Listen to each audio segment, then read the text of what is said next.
Hello, San Francisco. The late poet Audre Lorde wrote, "Sometimes we are blessed with being able to choose the time, the arena, and the manner of our revolution. But more usually, we must do battle where we're standing.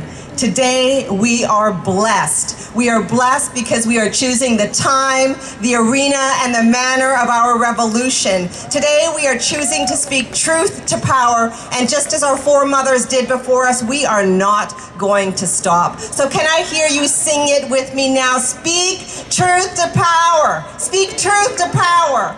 45 years ago, women around this country ignited an international movement to end domestic violence and by other forms of violence against women and girls. After suffering violence in private settings like living rooms, bedrooms, kitchens, and in private spaces, women organized to speak truth to power. They challenged structures, laws, and social norms that protected perpetrators of violence and moved these men's crimes to the public arena where others could hear about them, read about them, and demand change.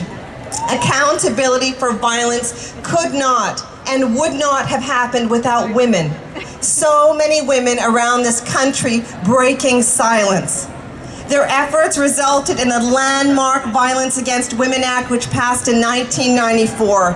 Their efforts led to the creation of thousands of domestic violence shelters and rape crisis centers in the U.S. And I am honored to be part of one of these organizations called Center for Domestic Peace, based in Marin County, which last year we served over 5,000 individuals, and thousands more have received help from our sister organizations in the Bay Area.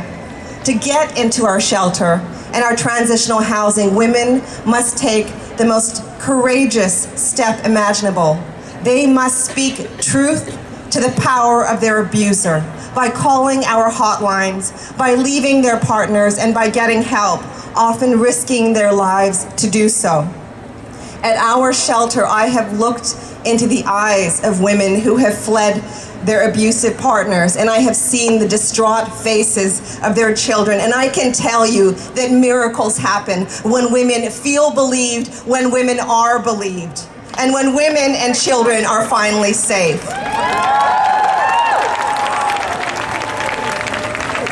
So yes, we have come far, but we still have much work to do from where we are standing. Right now, this current administration is putting the landmark Violence Against Women Act at risk of not being reauthorized. We cannot let that happen because the Violence Against Women Act is a powerful influence on national, state, local, and tribal policies, and because it gives us the funds we desperately need to do the work that we do on the ground. So put your national legislative people on speed dial and call them all the time.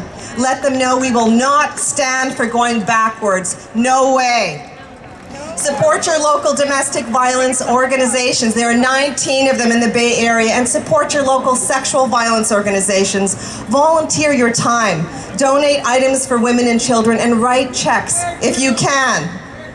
Center for Domestic Peace is one place where you can do that. Support anyone you know who is being victimized or at risk of being victimized by domestic assault or sexual violence, and keep teaching young people about healthy and unhealthy relationships. Support efforts to change gun laws because the presence of a gun in a domestic violence situation increases the risk of homicide for a woman by 500% because female intimate partners are more likely to be murdered by a gun than by any other and all other means combined. Support one another in speaking truth to power by speaking with each other and not over each other. Support this movement and its incredible, magical potential by remembering the words of Audre Lorde, who said, "I am not free while any woman is unfree, and when her shackles are very different from my own." So when we are marching today, let us march with love.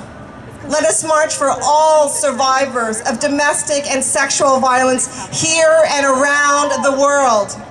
Let us march for all their children who have witnessed that violence and who are still struggling to make sense of their fractured lives.